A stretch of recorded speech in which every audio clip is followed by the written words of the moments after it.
4 horas e 52 minutos, a gente está de volta. E o desemprego aumentou em 15 estados e no Distrito Federal no primeiro trimestre do ano, segundo o IBGE. O país tem mais de 9 milhões de pessoas procurando trabalho. Esses dados foram divulgados essa semana pelo IBGE, evidenciando desigualdades em relação às oportunidades de trabalho. A taxa de desocupação no primeiro trimestre na Bahia foi a maior do país. Ficou em 14,4%. Eu trabalhava de garçom aqui no Mercado Modelo, fiquei um tempo aí, só que devido à reforma que está tendo lá, eu me encontro desempregado, né? Já tem mais ou menos 1 ano e 3 meses. Muitas vezes é qualificação, muitas vezes a gente não tem experiência naquele setor que eles estão procurando. Além da Bahia, outros 13 estados e o Distrito Federal ficaram com uma taxa de desemprego acima da média nacional. O Rio de Janeiro é um desses estados, com mais de 1 milhão de pessoas em busca de uma vaga. Para esses trabalhadores, a espera por uma nova oportunidade pode levar tempo.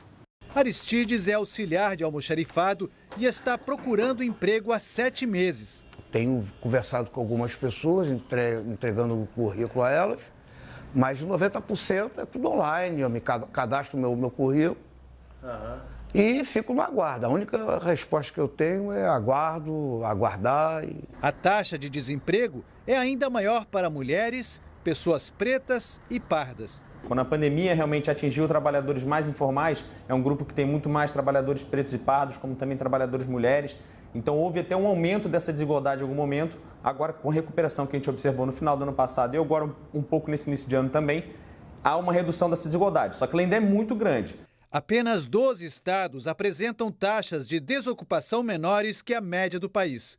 Rondônia é o estado com menor desemprego, mas o resultado aparentemente positivo esconde outra situação. Quase metade dos trabalhadores de Rondônia está na informalidade, que inclui, por exemplo, emprego por conta própria, sem CNPJ e quem não tem carteira assinada.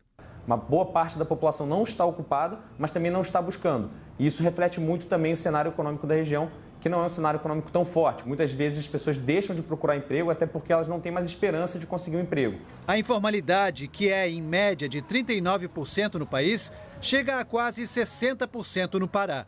A pesquisa do IBGE mostra que a precariedade do emprego nos estados do Norte e do Nordeste é resultado de um desempenho fraco da economia das regiões. Entre os motivos está a falta de indústrias e de empresas que ofereçam empregos com carteira assinada. Eu toparia o que aparecesse no caso, né? Porque assim, eu tenho várias outras funções, né? Em carteira, operadora de caixa, balconista, atendente. O Maranhão é o estado com a menor proporção de trabalhadores com carteira assinada no setor privado. A melhor situação é a de Santa Catarina. A gente começa a observar uma piora no mercado de trabalho nesse início de 2023, o que já era esperado, dado o desaquecimento da economia que a gente já observa, e que ainda persiste uma desigualdade muito grande no Brasil. Bom, para nos ajudar a entender o cenário do mercado de trabalho, a gente vai conversar com o economista Lucas Assis. Lucas, obrigado por conversar com a gente aqui. Eu queria falar primeiro sobre duas questões com você, sobre por que o Nordeste tem a maior taxa e por que Rondônia tem a menor. Aí você escolhe por qual das duas você quer começar. Boa tarde. Olá, Thiago. Boa tarde. A região norte e nordeste do país, elas são historicamente mais carentes e apresentam taxas de desemprego maiores do que a média nacional já há muitos anos. Então, por conta ali de uma questão de estrutura produtiva dos estados, especialmente estados como Maranhão, Piauí, Pará, que são estados relativamente mais pobres, essa taxa de desocupação ela é maior do que a do país. E por isso também há ali uma qualidade da mão de obra relativamente menor, com uma maior proporção de informais, com mais trabalhadores sem carteira assinada, trabalhando por conta própria sem CNPJ, e em serviços que tradicionalmente ocupam uma mão de obra de baixa qualidade. Então, além de uma população ocupada apresentando ainda condições bastante deterioradas em termos de qualidade do emprego, há essa taxa de desocupação bastante elevada. Então, há pessoas ali realizando uma busca efetiva por uma ocupação e não encontrando. Diferentemente, no estado de Rondônia, a taxa de desemprego ela é menor, não por uma alta significativa no nível de ocupação, mas sim por uma menor procura por trabalho. Então, há um contingente bastante relativo de pessoas inativas que não realizam uma busca efetiva por uma ocupação, e isso faz com que a taxa de desemprego se mantenha. Isso pode estar associado a uma maior transferência governamental para o Estado. Então, por exemplo, os repasses governamentais, como via Previdência Social ou via outros programas assistenciais, pode gerar um possível desincentivo à busca por uma ocupação. Então, isso pode contribuir, mas existem outros fatores e geralmente são mais estruturais que justificam essas diferenças estaduais entre as taxas de desemprego.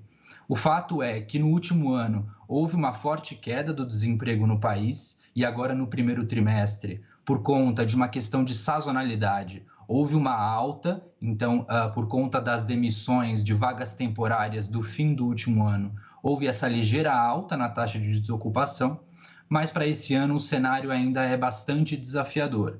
Então, a população ocupada deve apresentar uma estabilidade na margem, crescendo muito pouco em comparação ao último ano, e com isso a taxa de desemprego deve apresentar uma ligeira elevação, sem contudo retomar os patamares anuais de 2 dígitos que a gente via antes da pandemia. Se a gente fosse dar aqui dicas ou uma avaliação para quem está procurando uma vaga de emprego, procurando uma recolocação, agora, que caminho você indicaria para essas pessoas? O momento atual é bastante desafiador para se encontrar um emprego, então a gente observa ali um ritmo de crescimento da economia bastante moderado, e para esse ano a projeção é de que o PIB cresça ali em torno de 1% em comparação ao último ano, mas é preciso realizar essa busca efetiva e, de certa forma, buscar talvez algum treinamento específico, o aumento ali da qualificação da mão de obra, que para o curto prazo é bastante desafiador, mas de fato a população ocupada no país e nas regiões mais carentes vai retomar melhores níveis quando essa população economicamente ativa apresentar uma maior qualificação. Então, é preciso, de fato, no país, enfrentar essa questão do desemprego, que gera ali potenciais de longo prazo para a economia. Então, de fato, para o curto prazo, ainda bastante desafiador, mas para o longo é preciso focar na questão da produtividade da mão de obra. Esse Lucas, muito obrigado pela sua participação com a gente nesse domingo aqui. Bom final de domingo para você, até mais. Obrigado, até mais.